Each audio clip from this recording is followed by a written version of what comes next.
scene. So, ang gusto ko pong magawang scene para sa character ko dito sa Maka.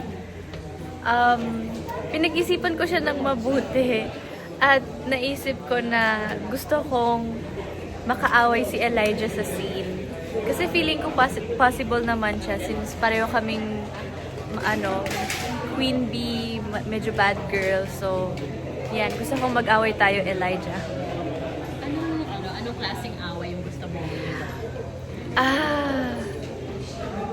Siguro parang ang hirap naman po siguro ng parang physical na away. Pero maganda sana yung medyo mas parang hidden yung away, yung mas intellectual na yung line namin, yung linyahan namin, parang ano ba tawag doon? Yung may hidden meaning, yung mga linyahan namin, yung parang may ibig sabihin yung mga lines namin sa isa't isa. Ganon, yung para medyo maangas. Yun lang po yung naisip ko for now.